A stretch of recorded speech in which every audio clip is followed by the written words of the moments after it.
মো এটা আবার কোন জায়গায় এলাম আমরা? দেখো এখন আমরা এসেছি রাজা বল্লাল সেনের একটা খুব সুন্দর একটা এই জায়গাটা সমাধি দিয়েছিল।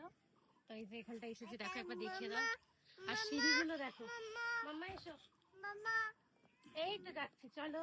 মানে খুব ঐতিহাসিক একটা জিনিস, ভীষণ সুন্দর। আসো।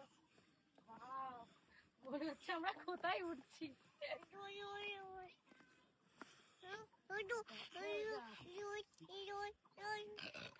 তোমরাও কিন্তু অবশ্যই মায়াপুরে এলে এই জায়গাটা আসবেই, কারণ এটা হচ্ছে মায়াপুরের সাইড সিনে পড়ছে। এটা কিন্তু মায়াপুরের সাইড সিনে পড়ছে, তোমরা কিন্তু একবার এসো অবশ্যই। দেখো একবার দেখিয়ে দাও সাইডটা, ভীষণ সুন্দর। কারণ এইটা পুরোটাই ঐতিহাসিক একটা দৃশ্য, দেখতেই পাচ্ছ। কারণ দেখো প্রথমেই বলি, ঐতিহাসিক ব্যাপার অনেকেরই পছন্দ হয়, কারণ খুব নিস্তব্ধ, কি আছে কি নেই, কিন্তু ভীষণ ভালো। এখানে আসতে পারলে ভীষণ ভালো লাগবে। চলো টাটা।